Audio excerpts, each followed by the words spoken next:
ओम शांति।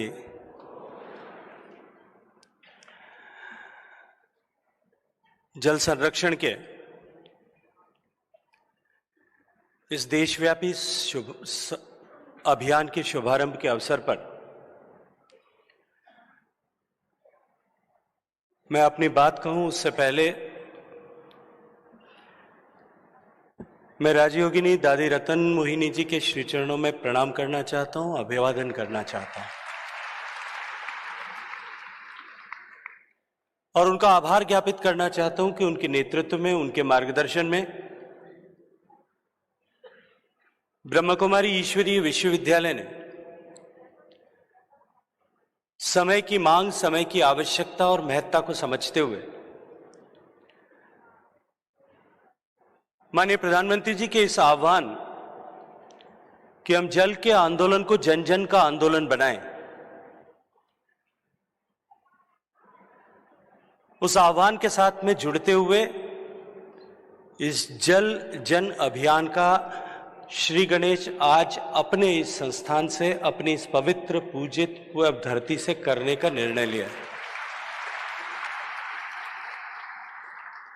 मंच पर उपस्थित श्रद्धेय राजयोगी मृत्युंजय भाई,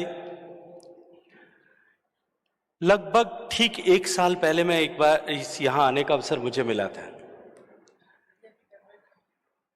मेरी पार्टी का एक कन्वेंशन था। कन्वेंशन के चलते सुबह जब रेल से यहां पहुंचा और माउंट आबू में जब मुझे उस कन्वेंशन में शरीक होने के लिए जाना था, उसके बीच के 2 घंटे के समय में मैं यहां रुका था। उस दिन भी आदरणीय मृत्युंजय भाई ने आप सब लोगों से बातचीत करने का अवसर प्रदान किया था और उसी दिन आज हम जिस कार्यक्रम के निमित्त इतने सारे लोग एकत्रित हुए, उसकी आधारशिला रखी गई थी। मैं मृत्युंजय भाई का भी अभिवादन करना चाहता हूं, इनका भी अभिनंदन करना चाहता हूं कि इन्होंने सहजता के साथ में बातचीत में जब हम लोग जल के संरक्षण और इसमें जन सामर्थ्य को जोड़ने की महत्ता, उपयोगिता और इसकी सफलता के पीछे उसकी आवश्यकता की चर्चा कर रहे थे, तो इन्होंने बहुत सहजता के साथ में कहा था कि ब्रह्म कुमारी संस्थान भी इस काम में आपके साथ में जुटने को राजी है। आज 1 साल बाद में वो स्वर्णिम सूर्य उदय हुआ है। मैं आज के दिन की आप सबको बधाई देना चाहता हूं। मंच पर उपस्थित जिन्होंने अपने अनुभव से, अपने जीवन के में किए गए कामों से हम सबको प्रेरित किया। कल्पना कीजिए एक ऐसा व्यक्ति जिसने अपना जीवन 35 रुपए महीने की आमदनी कमाने के से प्रारंभ किया।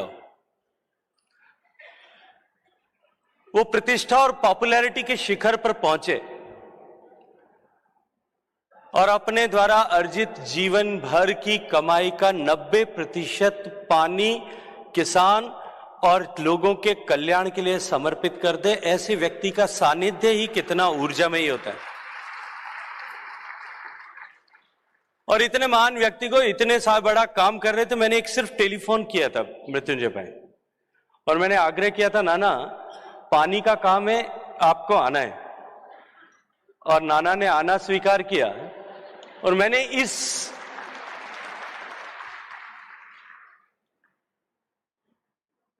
विश्वास के साथ में टेलीफोन किया था, क्योंकि जब नाना और हम पहली बार बैठे थे तब नाना ने कहा था कि पानी के काम में मेरे पास में एक थोबड़ा है, वो जहां चाहिए वहां उपयोग कर सकते हो।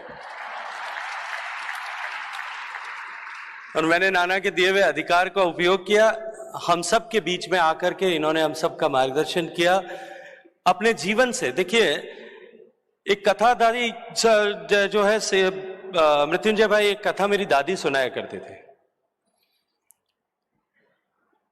कि एक बच्चा था, गुड़ बहुत खाता था। उसकी दादी माँ ने उसको कहा कि गुड़ नहीं खाना चाहिए, तो बहुत बार समझाया, नहीं माना। दादी माँ एक दिन एक साधु आए हुए थे, उनके पास लेकर के गई। साधु बाबा से कहा कि बाबा ये मेरा पोता है, अच्छा है, पढ़ाई बहुत करता है, मेहनत करता है, लेकिन गुड़ बहुत खाता है। साधु बाबा ने कहा कि 7 दिन बाद में लेकर के आना। 7 दिन बाद में वो फिर दादी माँ लेकर के गई बच्चे को। फिर आग्रह किया, बाबा ने कहा कि ऐसा करना कि 7 दिन बाद में आना। 3-4 बार 7-7 दिन बाद बुलाने के बाद में लगभग 1 महीने से ज्यादा समय हो गया था, बाबा जाने वाले थे। दादी फिर लेकर के गई कि बाबा मैं 5 बार आई हूं, मेरा पोता गुड़ बहुत खाता, आप आशीर्वाद दीजिए। तो बाबा ने सिर पे हाथ रखा बच्चे के और कहा कि बेटा गुड़ नहीं खाना चाहिए। तो दादी ने बड़े आश्चर्य के साथ में पूछा, बाबा इतनी सी बात कहनी थी, पहली बार ही कह देते। तो उन्होंने कहा कि मैं बहुत गुड़ खाता था, इसलिए मेरे पास अधिकार नहीं था कि मैं इस बच्चे को मना कर सकूं। ना आपने पानी पे काम किया है, इसलिए आपका जो है आपकी बात में यहां वजन है, ताकत है, इसके लिए आपकी उपस्थिति यहां और भी अधिक प्रणम्य है। मंच पर उपस्थित महाराज कुमार लक्ष्यराज सिंह जी, आज हम सब लोग जिस सनातन धर्म के उपासक के रूप में यहां उपस्थित हैं, जिम्मेदारी से कह रहा हूं कि अगर मेवाड़ का राजवंश नहीं हुआ होता तो शायद आज हम सब हिंदू या सनातनी नहीं कहला पाते। बप्पा रावल से लेकर के महाराणा प्रताप सिंह जी तक लगातार 1000 साल तक जिस तरह से मेवाड़ के राज परिवार ने, राजवंश ने संघर्ष किया और तमाम चुनौतियों को, तमाम झंझावातों को अपने पुरुषार्थ से पराजित किया। और इस देश में हम जैसे लाखों करोड़ों लोगों को सनातनी और हिंदू कहलाने का अधिकार प्रदान किया। उस परिवार के वंशज आदरणीय श्री लक्ष्यराज सिंह जी मेवाड़, मंच पर उपस्थित हम सब की प्रेरणा स्रोत आदरणीय जयंती दादी, आदरणीय मुन्नी दादी, इस सभागार में उपस्थित सभी ब्रह्म कुमारी भाइयों और ब्रह्म कुमारी बहनों जो राजयोग का पालन करते हुए राजयोग के माध्यम से परमपिता परमेश्वर के साथ में अपना संबंध सुयोग स्थापित करने के लिए हम सब साधना रहते हैं। मैं आप सबके श्री चरणों में प्रणाम करता हूं, आप सबका अभिवादन करता हूं। मनोज चले गए। मनोज जब बात कर रहे थे तब उन्होंने नाना कहा कि हमारी लड़ाई रोटी कपड़ा मकान से शुरू होती है। और मनोज ने कहा कि रोटी कपड़ा और मकान में मैं कहीं पानी को नहीं ढूंढ पा रहा हूं। उन्होंने कहा कि पानी से शुरू करना चाहिए। मुझे लगता है कि मनोज ने ठीक से देखा नहीं। पानी के बिना न रोटी की कल्पना की जा सकती, न कपड़े की जा सकती और न मकान की जा सकती। नाना जब अपनी बात कह रहे थे तब इन्होंने वो गधे वाली बात कही। मैं सोच में पड़ गया कि मोदी जी ने इस गधे को कहां से ढूंढ लिया। फिर मैं सोचते सोचते इस निष्कर्ष पे पहुंचा कि शायद प्रधानमंत्री ने यह देखा होगा कि यह व्यक्ति जैसलमेर में जन्मा है, जहां देश में सबसे कम बरसात होती है। जमीन के अंदर पानी वहां उपलब्ध नहीं है। एक एक बूंद बरसात का पानी सहेज करके हर छत पे गिरने वाला, हर आंगन में गिरने वाला हर बूंद पानी जमीन के भीतर बनाए हुए सीमेंट के स्ट्रक्चर में सहेज करके, खेत में बनाए हुए कच्चे टांके में सहेज करके साल भर उसका उपभोग जहां होता है और जिस पर जिंदगी चलती है, मैं उस क्षेत्र से आता हूं। मुझे लगता है कि वो राज जो है मछुआरे का गधा शायद कान नीचे करता था। मेरे क्षेत्र की, मेरे जन्म स्थान की और मेरे कर्मस्थली की महत्ता को देखते हुए और वहां लोगों ने जिस विधा को सीखा और अपनी आवश्यकताओं की पूर्ति के लिए जिस विधा का उपयोग किया, उसी को देख करके प्रधानमंत्री जी ने इस को ढूंढ लिया। मित्रों, पानी जल जीवन का आधार है। इसके बारे में सभी लोगों ने अभी चर्चा की और जल के बिना किसी भी तरह के जीवन की कल्पना नहीं की जा सकती। कुछ तकनीकी विषयों के बारे में भी बात की गई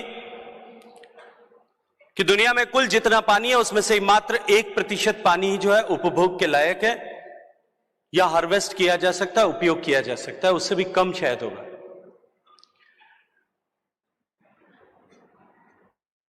हम जिस परंपरा से आते हैं, हमारे देश में जो कुछ भी देता है उसे देवता मानने की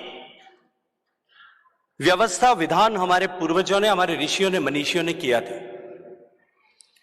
और देवता मानने का विधान इसलिए किया था कि धर्म का ऐसा रस्सी थी, ऐसा मार्ग था जिसके माध्यम से सामान्य व्यक्ति को इन सब विषयों के साथ में जोड़ करके एक रिस्पॉन्सिबल सिटीजन बनाया जा सकता था।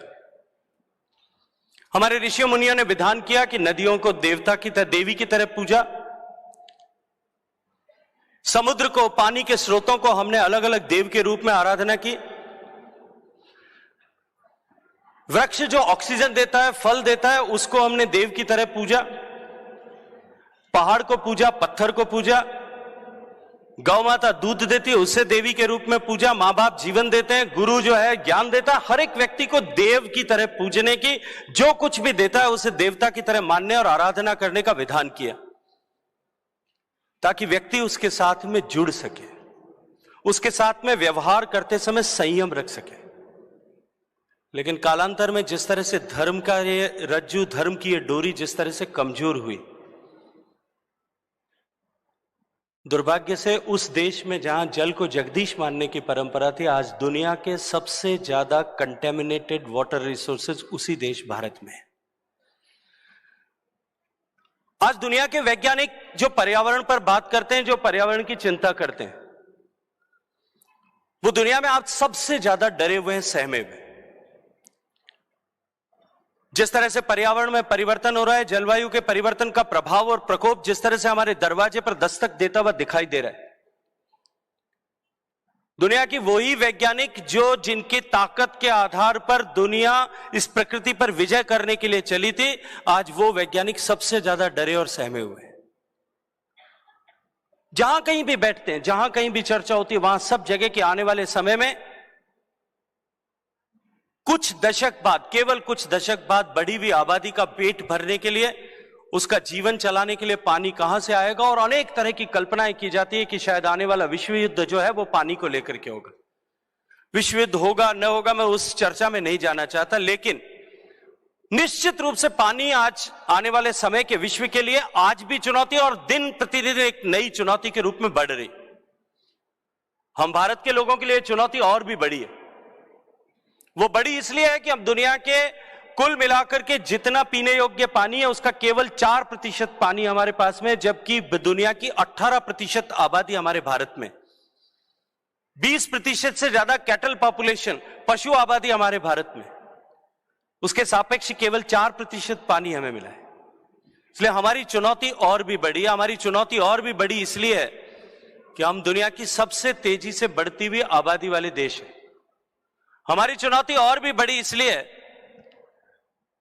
कि हमारी जितनी भी पानी हमको साल में मिलता है वो केवल मानसून के कुछ गिने चुने, लगभग अगर गणना करूं तकनीकी के हिसाब से तो 40-42 दिन में हमें total quantum of water what we receive उसका 85% पानी मिलता है। हमारी चुनौती और भी बड़ी इसलिए है कि हमारी जमीन के अंदर जो पानी है उस पर उपलब्धता दुनिया में सबसे ज्यादा है। हम दुनिया में सबसे ज्यादा जमीन में से पानी निकालने वाले देश हैं। हमारे से पीछे की इस पंक्ति में हमारे से पीछे अमेरिका और चाइना आता है। वो दोनों मिलाकर के जमीन से जितना पानी निकालते हैं उसका 1.5 गुना पानी हम अकेले भारत में निकालते हैं।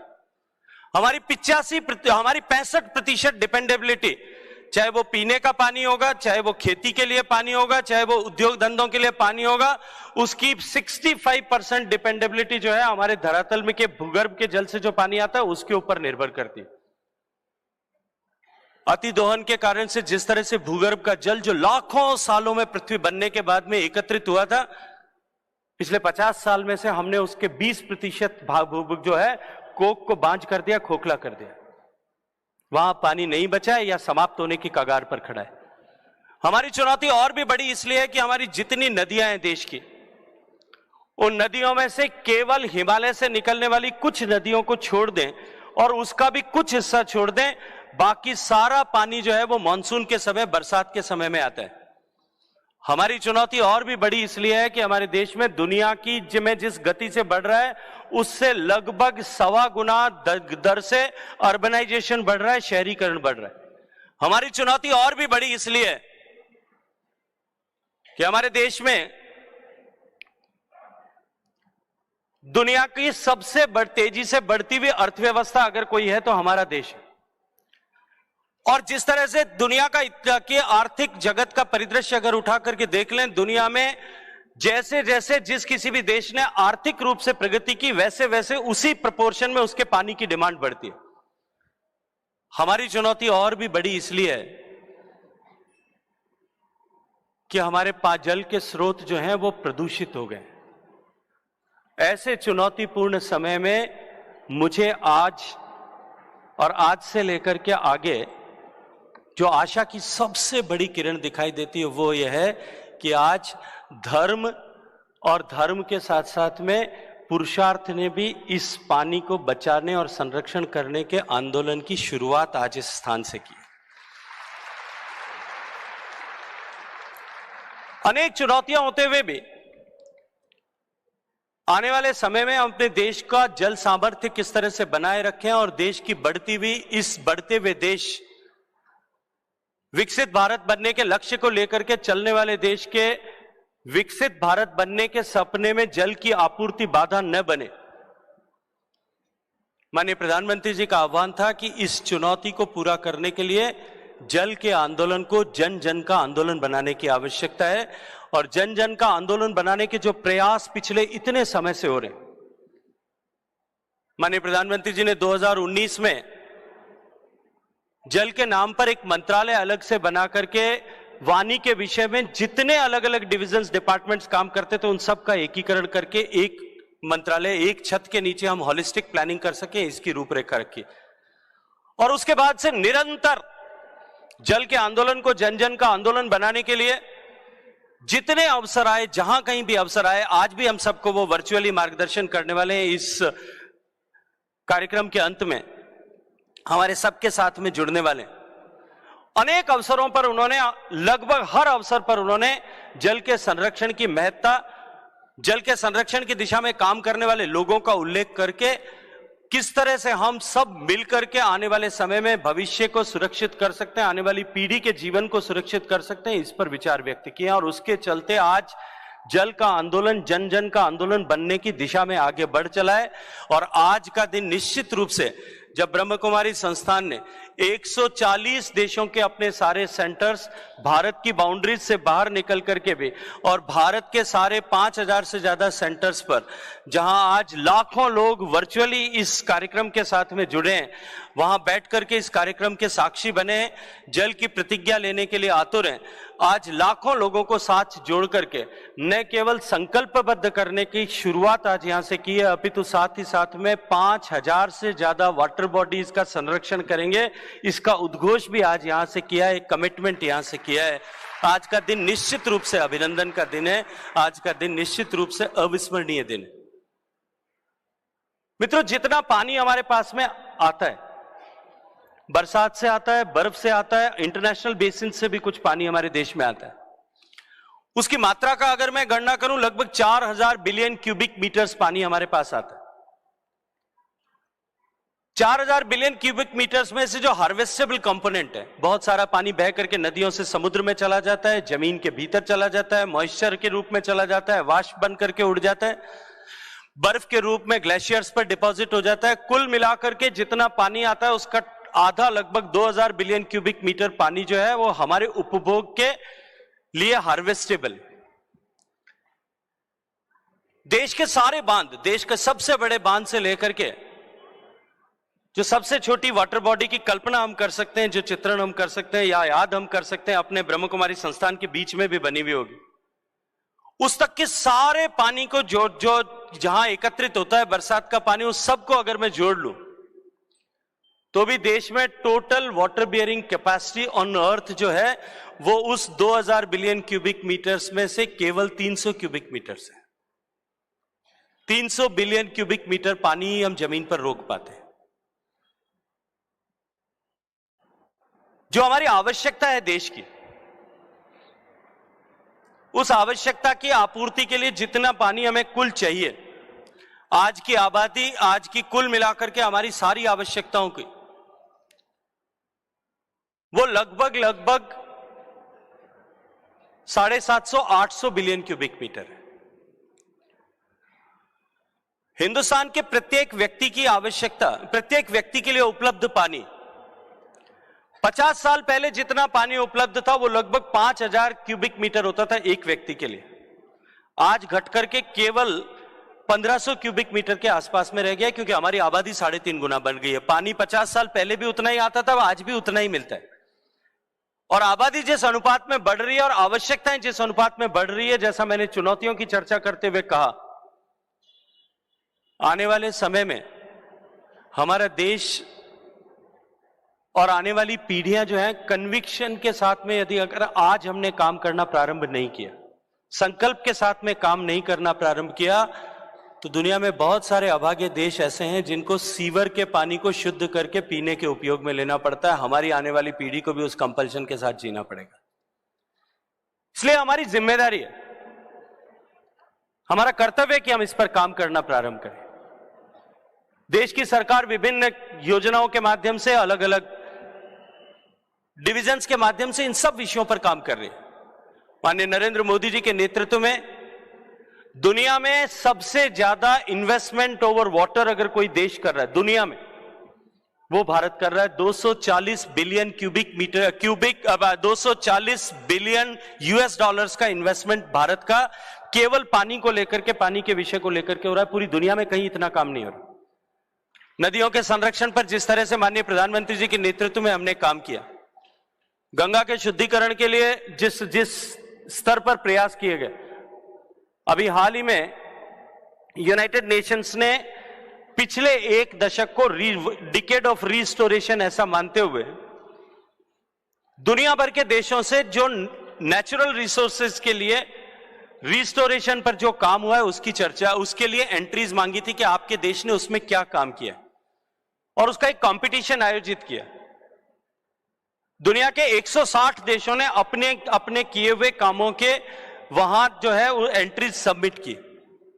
और मित्रों, मुझे बहुत प्रसन्नता होती है ये कहते हुए कि वर्ल्ड टॉप 10 इनिशिएटिव्स जब उसमें से आइडेंटिफाई करके शॉर्टलिस्ट किए गए, उसमें से एक हमारा नमामि गंगे मिशन भी है, जिसको 5वें पायदान पर दुनिया का टॉप रिस्टोरेशन प्रोजेक्ट ऐसा आइडेंटिफाई किया गया। जिस स्टेटस को अचीव करने में जर्मनी को राइन नदी में जिस स्टेटस को अचीव करने में 29 साल का समय लगा, यूनाइटेड किंगडम को जिस थेम्स नदी पर जिस स्टेटस को अचीव करने में 25 साल का समय लगा, डेन्यूब पे जिस स्टेटस को अचीव करने के स्वीडन को 30 साल का समय लगा, उसको हमने 7 साल में माननीय प्रधानमंत्री जी के नेतृत्व में पूरा करके दिखाया। उसकी अगर कोई की है, कुंजी है, वो यह है कि हमने नदी की स्वच्छता के आंदोलन को एक जन आंदोलन बनाने में कामयाबी प्राप्त की। गंगा नदी के किनारे पे बसे हुए 4000 गांव और नदी के किनारे के हर एक जिले में उन 5 प्रांतों में हजारों की संख्या में फुट सोल्जर्स जो हैं, वो नदी के साथ में लोगों को जोड़ना, उनका साहचर्य नदी के साथ में कैसा हो, क्योंकि हमारी नदी जो है वो सबसे जीवंत नदी है। मुझे स्मरण आता है जब मैं स्टॉकहोम वाटर वीक के लिए गया था, माननीय स्वीडन के महाराजा और महारानी, जर्मनी के प्रतिनिधि और कुछ अन्य देशों के प्रतिनिधि वहां बैठे थे। जब उन्होंने मुझसे चर्चा की, वो मुझे बताने लगे कि हमने डेन्यूब पे को इस तरह से शुद्धिकरण किया है। जो नदी 5 देशों में से होकर के बहती है, उन्होंने गर्व के साथ में कहा कि जब वो स्वीडन में एंटर होती है तब उसका वाटर क्वालिटी जो होता है, और जब वो स्वीडन से बह करके बाहर निकलती है तब वो इंप्रूव हो जाता है। हम अच्छा करके दुनिया को देते हैं। मैंने उनसे कहा कि आपने ये 30 साल में आपने ये अचीव किया है। मैंने कहा कि उतनी सक्सेस, बड़ी सक्सेस हमने गंगा में 5-6 साल में प्राप्त की है। मैंने उनसे कहा कि आपके देश की कुल जितनी आबादी है, स्वीडन की कुल जितनी आबादी है, उतने लोग रोज गंगा जी में डुबकी लगाते हैं। जितने स्वीडन की, यूरोप की पूरी क्यूमुलेटिव जितनी आबादी है, लगभग उतने लोग हर कुंभ के समय गंगा जी में स्नान करते हैं। जितने लोग या स्वीडन में साल भर में दिवंगत होते हैं और उनका अंतिम संस्कार होता होगा, उससे ज्यादा लोगों का प्रतिदिन अंतिम संस्कार गंगा जी के किनारे पर होता है। जितना स्वीडन में कुल जितनी पशु आबादी है, उतनी गौ माताएं रोजाना जो है जाकर के उस गंगा नदी के किनारे पे पानी भी पीती है और उसमें स्नान भी करती होंगी। लेकिन फिर भी हमने जन आम जन के सामर्थ्य से गंगा को माननीय प्रधानमंत्री जी के नेतृत्व में शुद्धिकरण करने में सफलता प्राप्त की है। और अब उससे आगे बढ़कर के देश की सभी नदियों पर इस तरह का काम कर सकें, उसका अध्ययन करके उस पर कदम आगे हमने बढ़ा दिए। भूगर्भ के जल के संरक्षण की, क्योंकि वो हमारे लिए सबसे बड़ी चुनौती भी है और सबसे बड़ी आवश्यकता भी, हमने उस दिशा में भी काम प्रारंभ किया। नाना ने अभी जिस तरह से नाम फाउंडेशन ने काम किया उसकी चर्चा की। देश में बहुत सारे ऐसे लोग हैं, देश में अनेक ऐसे लोग हैं जिन्होंने इंडिविजुअली एफर्ट्स करना प्रारंभ किया। अभी इस वर्ष पद्मश्री से पुरस्कृत किया लक्ष्मण सिंह जी लांपोड़िया को। अकेला आदमी, एक व्यक्ति ने पुरुषार्थ से काम करना प्रारंभ किया, कमिटमेंट के साथ में काम करना प्रारंभ किया और राजस्थान के टोंक जिले के लांपोड़िया और उसके आसपास के क्षेत्र के 60 गांवों की तकदीर बदल दी। जिस गांव में जमीन में एक बूंद भी पानी नहीं होता था, जो पानी होता था वो इतना खारा होता था कि चिड़िया अगर पी ले तो तुरंत उसके प्राण निकल जाए। उस गांव में उसने 40 साल तक, उस व्यक्ति ने अपने लोगों को, एक एक आदमी को साथ जोड़ते गए, कारवां बनता गया। 40 गांव की तकदीर बदल दी। आज उन 40 गांव में 3 फसल की खेती होती है और सब कुछ बदल गया है। बरसात के समय में कुएं में से आप हाथ से बाल्टी का पकड़ करके पानी निकाल सकते हो, ऐसा परिदृश्य बन गया। ऐसे बहुत सारे उदाहरण मैं देश के दे सकता हूं। बहुत सारी संस्थाएं होंगी जिन्होंने काम किया होगा, बहुत सारी राज्य सरकारें अपने अपनी दिशा से उन्होंने काम किया होगा, अपने अपने तरीके से काम किया होगा। अभी महाराष्ट्र की सरकार की चर्चा नाना कर रहे थे। जलयुक्त शिविर का कार्यक्रम जब देवेंद्र फडणवीस जी ने मुख्यमंत्री के नाते लिया था, उसका बहुत बड़ा प्रभाव जो है महाराष्ट्र के सूखा क्षेत्र में पड़ा है। भारतीय जैन संगठन के लोगों ने जिस तरह से काम करना प्रारंभ किया, जलगांव की जिले के बहुत बड़े हिस्से की तकदीर बदल दी। राजस्थान में मुख्यमंत्री जल स्वावलंबन अभियान हुआ। उत्तर जो है गुजरात में जब मोदी जी मुख्यमंत्री थे, उन्होंने सुजलाम सुफलाम पर काम करना प्रारंभ किया। बिहार में जल जीवन हरियाली पर मिशन पर काम हुआ। आंध्र प्रदेश में नीरू चेट्टू, ऐसा करके काम हुआ। देश भर में अनेक गतिविधियां हो रही। राष्ट्रीय स्वयंसेवक संघ ने भी इन सारे विषयों पर काम करने के लिए, आदरणीय गोपाल जी यहां उपस्थित हैं, हम सब के लिए, इनके नेतृत्व, हम सब के बीच में, इनके नेतृत्व में पर्यावरण संरक्षण गतिविधि का प्रकल्प पर प्रारंभ किया और आज जल संरक्षण की दिशा में बहुत बड़े पैमाने पर उस दिशा में काम हो रहा है। देश के बहुत सारे लोग उसके लिए जुटे, लेकिन इतने सारे जुटने के बाद में भी हम सबको साथ में जुड़ने की आवश्यकता है।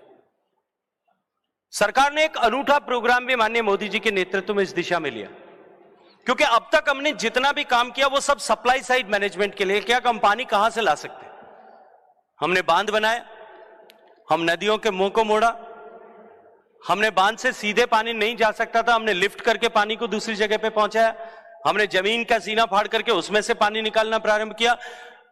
जहां अतल गहराई तक 1-2 हजार फीट तक भी अगर पानी था तो उसको ढूंढ करके उसको भी निकाल करके उपयोग करना प्रारंभ किया।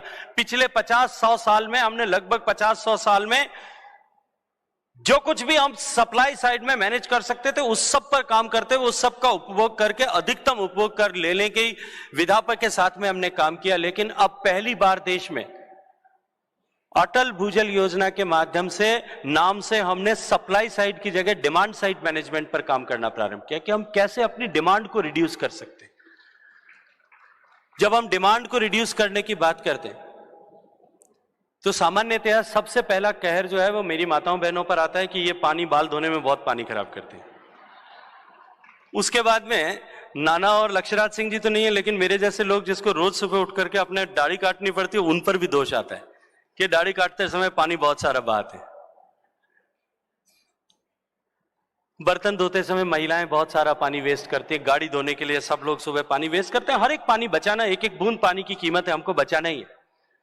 लेकिन जो पानी हम उपयोग में लेते हैं उसका देश, दुनिया का अगर टोटल देश का अगर पूरे पानी की बात करूं तो जो हम घर में उपयोग में पानी लेते हैं वो टोटल क्वांटम का 5% है। इंडस्ट्री पे सबसे ज्यादा गाज गिरती है, इंडस्ट्री जितना पानी उपयोग करती है वो भी लगभग 5-5.5%। जो कुल पानी उपयोग में आता है उसका 89%, लगभग 90% पानी जो है वो खेती में काम में आता है। हमारी आवश्यकता भी है, भोजन हम सब की आवश्यकता है, उसके बिना काम चल नहीं सकता। मनोज कह के गए कि रोटी और कपड़ा दोनों ही पानी उसी से आता है, इसलिए उसके बिना एक दो जीवन की कल्पना नहीं की जा सकती, वो आवश्यक भी है। और दुनिया में सबसे ज्यादा पानी का उपयोग खेती के लिए होता है, इरिगेशन के लिए होता है। लेकिन अगर दुनिया की तुलना हम भारत से करें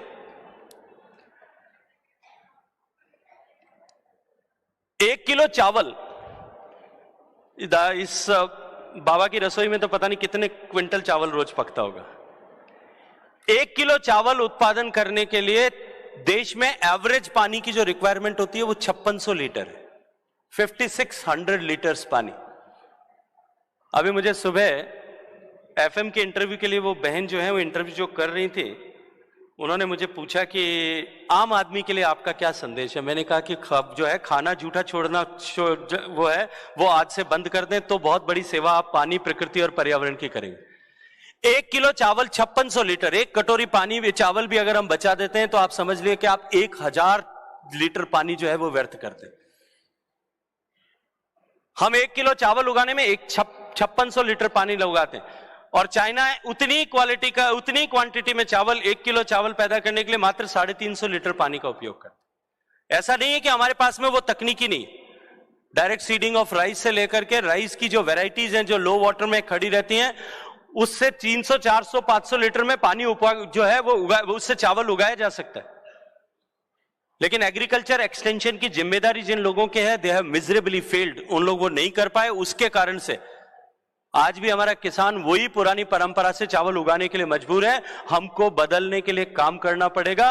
उसके लिए इस तरह के जन आंदोलन की आवश्यकता है कि ब्रह्म कुमारी का सेंटर में बैठ करके हम केवल पानी बचाने के लिए बात न करें, हम किसानों को भी ये कहें कि आप किस तरह से एक एक बूंद पानी को कम उपयोग करके खेती में काम में ले सकते। 1 किलो, एक आपका जो एक कपड़ा बनता है सफेद रंग का सूत का, एक कपड़ा, एक साड़ी बनती है, हजारों लीटर पानी उपयोग में आता है, तब वो पानी, वो साड़ी जो है वो कपास उसकी उगती है।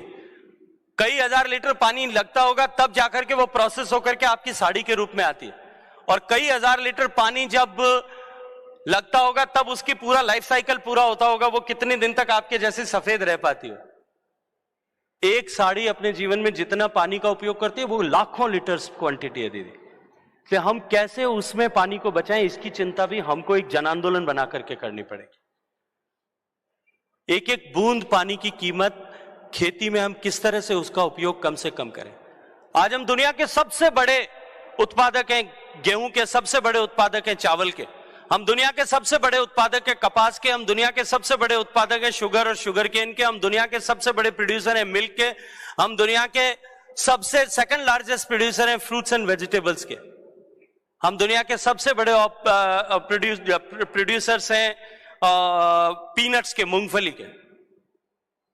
ये सारी की सारी वाटर गजलिंग क्रॉप्स हैं, हम दुनिया को एक्सपोर्ट कर रहे हैं। क्या हम भारत से, जिस देश में पानी की कमी है, जो पानी की कमी वाला देश है, उससे इन सब चीजों का एक्सपोर्ट करना अफोर्ड कर सकते हैं? तब माननीय प्रधानमंत्री जी ने संकल्पना दी और उनकी प्रेरणा से पूरी दुनिया में यूनाइटेड नेशंस ने इस साल को ईयर ऑफ मिलेट ऐसा घोषित किया, और माननीय प्रधानमंत्री जी ने जिसे मोटा अनाज कहकर के तिरस्कृत किया था, उसको श्री अन्न की संज्ञा देकर के, सम्मान देकर के पूरी दुनिया में स्थापित करने का काम किया। कम पानी के उपयोग से पैदा हो और स्वास्थ्यवर्धक हो ऐसे अन्न का उपयोग हमारे जीवन का हिस्सा बने। माननीय प्रधानमंत्री जी ने डिमांड साइड मैनेजमेंट पर इस तरह से परोक्ष रूप से भी काम किया। श्री अन्न के उपयोग को हम जन आंदोलन बनाएं। मैं आदरणीय मृत्युंजय भाई से कहूंगा कि आने वाले समय में हम इस तरह से अपने डाइट को इस तरह से डिजाइन करें कि ब्रह्म कुमारी आश्रम की बनने वाली हर एक किचन में कम से कम एक मील तो जो है वो श्री अन्न से, किसी न किसी मोटे अनाज से बने। स्वास्थ्य का लाभ भी होगा, पानी भी बचेगा, और वो जो प्रेरणा उत्सर्जित होगी वो प्रेरणा लाखों लोगों के जीवन को परिवर्तित करते हुए देश को जल समृद्ध बनाने की दिशा में काम करेगी। हर खेत को पानी मिले और हर खेत ठीक से पानी का उपयोग कर सके, एक एक बूंद पानी का सही ढंग से उपयोग हो। माननीय प्रधानमंत्री जी ने पर ड्रॉप मोर क्रॉप की संकल्पना दी। हम किस तरह से अपने इरिगेशन इंफ्रास्ट्रक्चर को मॉडर्नाइज करें, और उसके साथ साथ में हम किस तरह से माइक्रो इरिगेशन से, स्मार्ट इरिगेशन से पानी का उपयोग रिड्यूस कर सकें, उस दिशा में देश में बहुत तेज गति के साथ में काम हो रहा है। हर घर तक पीने का पानी पहुंचे, इस संकल्पना के साथ में देश में काम हो रहा है। कल्पना कीजिए कि देश में 2019 में जब माननीय प्रधानमंत्री जी ने लाल किले के प्राचीर से घोषित किया था, क्योंकि यहां अधिकांश लोग राजस्थान के बैठे हैं इसलिए वो इस दर्द को जानते भी हैं, समझते भी हैं, तब देश के 84% घर ऐसे थे जिनमें पीने का पानी या उनके उपयोग के लिए पानी उनके घर में नहीं आता था। पानी लेने के लिए उनको घर से बाहर जाना पड़ता था। हालांकि उससे जुड़ा हुआ एक विषय और भी है, मैं अपनी बात खत्म करने से पहले उसकी भी चर्चा करूंगा, जहां मुझे एक बार फिर ब्रह्म कुमारी संस्थान और ऐसे संस्थानों के सहयोग की आवश्यकता है। 84% घरों की माताओं बहनों को पीने का पानी लेने के लिए बाहर जाना होता था। अभी मनोज बात कर रहे थे कि मटका उठा करके जैसलमेर में 5 किलोमीटर महिला चलती है। नाना, जब बच्ची 10-12 साल की होती है तब वो अपने घर, अपने सिर पर मटका उठा करके कौतूहलवश अपनी मां के साथ में, अपने चाची के साथ में, अपनी मासी के साथ में, अपनी बुआ के साथ में, अपनी दादी के साथ में, अपनी नानी के साथ में, अपने भाभी के साथ में, ऐसी परिवार की बड़ी महिलाओं के साथ में जाकर के छोटा सा मटका सिर पर रख करके पानी लेने की यात्रा प्रारंभ करती थी। जैसे जैसे उम्र बढ़ती थी, उम्र के साथ में समाज में और परिवार में उसकी भूमिकाएं बदलती। वो छोटी बेटी से बड़ी बेटी बनती है, बड़ी बेटी से बहू बनती है, बहू से जब शादी हो जाती है तब मां बन जाती है, मां बनने के बाद में बड़ी बहू हो जाती है, वो बच्चों की शादी हो जाती है, दादी नानी बन जाती है। भूमिकाएं बदलती रहती है। स्थायी रूप से जो उसके साथ में एक चीज जुड़ी हुई रहती है वो होता है मटका, और वो मटका भी अपने बदलता है। जब वो 12 साल की होती है तो मटका छोटा होता है, जैसे जैसे बड़ी होती है, उम्र बढ़ती है, शरीर में सामर्थ्य और शक्ति आती है, जैसे वैसे मटका बड़ा होता जाता है। फिर वो एक मटके के ऊपर दूसरा आता है, दूसरे के ऊपर वो छोटे वाला और ऊपर वापस उछल के आ जाता है। 3-3 मटके सिर पर लेकर के जाते हैं। जैसे जैसे उम्र वापस बढ़ती है, शरीर का सामर्थ्य घटता है, उसी क्रम में वो वापस मटके उतरते भी। और जब 65-70 साल की हो जाती है, कमर झुकने लगती है, तब वो छोटा वाला मटका जो 12 साल का था वो फिर भी स्थायी रूप से बना रहता है। और एक मां जितना परिश्रम पानी लाने के लिए करती है, हम में से कुछ लोग मंदिर की परिक्रमा करते होंगे, कुछ जलाशय की परिक्रमा करते होंगे, कुछ पीपल की परिक्रमा करते होंगे, कुछ नदी की परिक्रमा करते होंगे, कुछ गोवर्धन की परिक्रमा करते होंगे। मेरी मां जो पानी लाने के लिए जितने कदम जीवन भर में चलती है, अगर उस सबको एक लाइन में जोड़ देना ना, वो धरती की 3 बार परिक्रमा करने जितना परिश्रम करती। उसके सर पे से मटका उतारने और इस परिक्रमा का बोझ खत्म करने, और साथ साथ में देश की लाखों ऐसी माताएं बहनें जो ये जानते हुए भी कि उनको जो पीने का पानी वो अपने परिवार वालों जनों के लिए ला रही है, अपने बेटे के लिए ला रही है, अपने पति के लिए ला रही है, अपने पिता के लिए लेकर के आ रही है, उसको पीने से उसका परिवार के लोगों का हमेशा हमेशा के लिए उनमें कोई ना कोई दोष उत्पन्न हो जाएगा। क्योंकि उस पानी में फ्लोराइड है, उस पानी में आर्सेनिक है, उस पानी में आयरन है, उस पानी में और कोई दूसरा कंटेमिनेशन है, लेकिन उसके पास में कोई अल्टरनेट नहीं है, इसलिए वो पिलाने को मजबूर होती है। कल्पना करिए एक मां का दर्द कि वो अपने बेटे को जो पानी पिला रही है, या अपनी एक पत्नी का दर्द कि जो अपने पति को पानी पिला रही है, वो पानी इतना प्रदूषित है कि उसके पीने से उसका पति, उसका कलेजे का टुकड़ा, उसका बेटा या उसका पिता हमेशा के लिए असामर्थ्यवान हो जाएगा। फिर भी पिलाने के लिए वो मजबूर होती है। उसका दर्द कितना गहरा होता होगा। उस दर्द को समाप्त करने के लिए प्रधानमंत्री ने कहा कि 2024 तक हम हर घर तक पीने का पानी पहुंचाएंगे। केवल पानी नहीं पहुंचाएंगे, हर घर तक गुणवत्ता पूर्ण पानी मिले, उचित मात्रा में मिले और नियमित रूप से मिले, इसकी व्यवस्था करने की जिम्मेदारी माननीय प्रधानमंत्री जी ने दी। और मैं गर्व के साथ में कैसा कहता हूं कि 2019 से प्रधानमंत्री जी के नेतृत्व में जो हमने यात्रा प्रारंभ की थी, जो 3 करोड़ 23 लाख घरों तक पानी उस समय जाता था, आज वो आंकड़ा बढ़कर के 11.5 करोड़ के पास में पहुंच गया है। 8 करोड़ से ज्यादा माताओं बहनों के सर पे से मटका उतारने में कामयाबी हमने प्राप्त की। और 2024 तक देश के हर घर तक पीने का पानी पहुंचेगा, इस लक्ष्य के लिए हम काम कर रहे हैं। लेकिन उसके लिए पानी की आपूर्ति निर्बाध बनी रहे। आज का ये जल जन अभियान जो है, उसके लिए एक नींव की ईंट की तरह काम करेगा।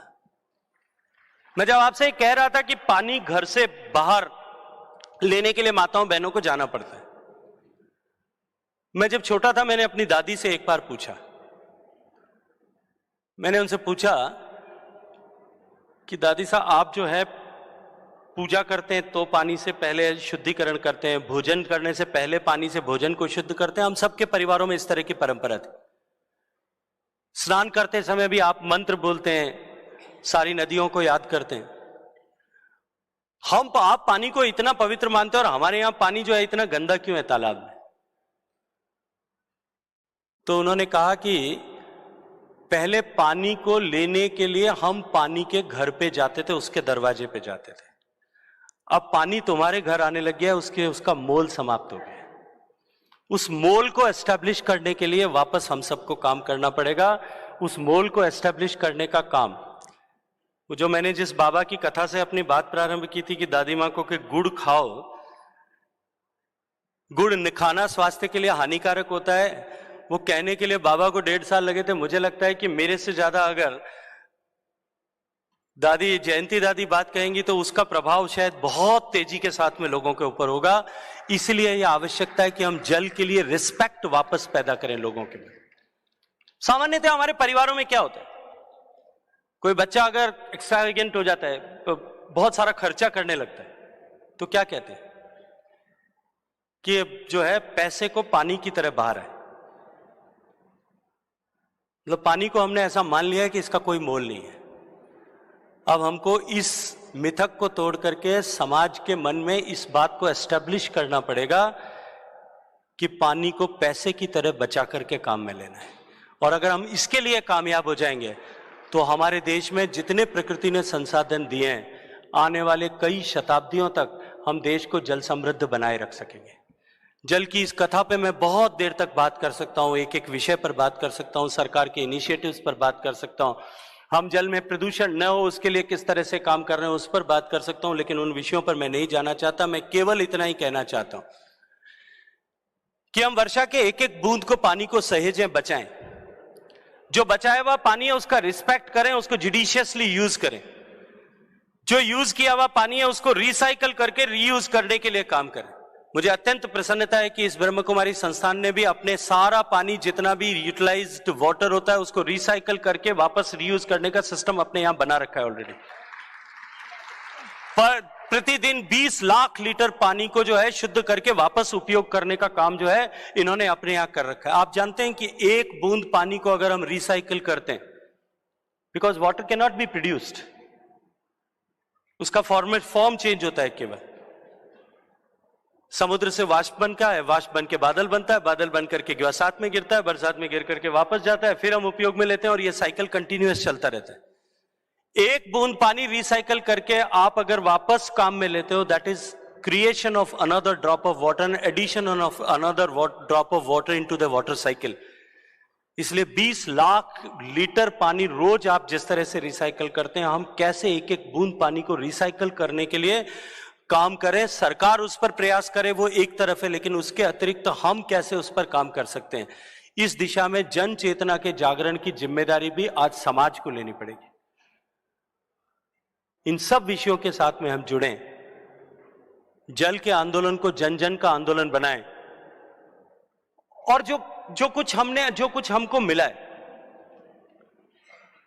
प्रकृति ने से जो कुछ भी हमने प्राप्त किया, पर्यावरण के जितने भी घटक हैं, जल है, जलवायु है, जो पेड़ हैं हमारे, हम इसके स्वामी नहीं है। वी आर द कस्टोडियंस, हम ट्रस्टी है। अभी माननीय प्रधानमंत्री जी ने ग्लासगो में एक डेफिनेशन दिया नया लाइफ का, लाइफ स्टाइल फॉर एनवायरमेंट, और जो भारतीय अवधारणा है वो पूरी दुनिया के सामने रखी। उन्होंने कहा कि हमारे ऋषियों मुनियों ने हमें सिखाया कि we have to live like a trustee, और ट्रस्टी का जितना अधिकार होता है कि जिस परिस्थिति में उसे मिला, ठीक उसी परिस्थिति में उसे आगे हैंडओवर करना है।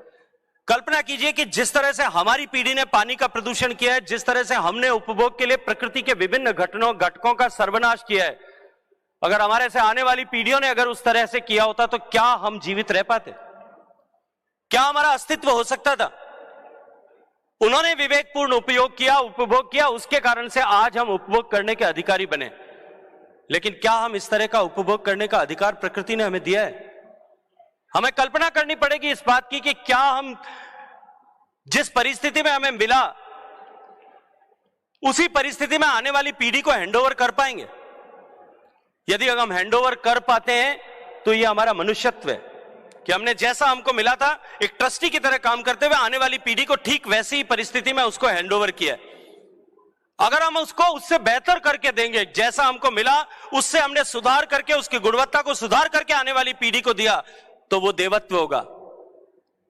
लेकिन अगर हमने उसका विनाश करके आने वाली पीढ़ी के हाथ में सौंपा तो हम अमानत में खयानत के दोषी होंगे। उसका जवाब कहीं न कहीं देना पड़ेगा। हमको देवत्व की तरफ ले जाने का संदेश जो है इस तपोभूमि से निकले, इस पुण्य भूमि से सज्जित हो, इस ब्रह्म कुमारी की इस साधना स्थली से, दादा लेखराज जी की इस साधना स्थली से उत्सर्जित हो। इस अपेक्षा के साथ में एक बार फिर बहुत सारा अभिनंदन करते हुए बहुत सारा आभार ज्ञापित करता हूं आप सबका। हम सब लोग जुड़ेंगे, हम सब लोग जुटेंगे और आने वाले भारत के भविष्य को सुनहरा बनाने के लिए जो विकसित भारत बनाने का सपना माननीय प्रधानमंत्री जी की आंखों से देश ने देखा है, उस सपने को सच करने में जल की आपूर्ति और उपलब्धि बाधा न बने, चुनौती न बने, स्पीड ब्रेकर न बने, इसका संकल्प आज से हम सब यहां करके लेके जाएंगे। और उस संकल्प को अपने साथ सीमित न रखते हुए उस संकल्प को हम किस तरह से लोगों के जीवन का संकल्प बनाएंगे, इस देश का संकल्प भी हम साथ लें। ऐसी प्रतिज्ञा अभी यहां करने के बाद माननीय प्रधानमंत्री जी का आशीर्वाद और मार्गदर्शन हम सबको मिलेगा। आप सबको बहुत सारा अभिवादन, आप सबका अभिनंदन। ओम शांति।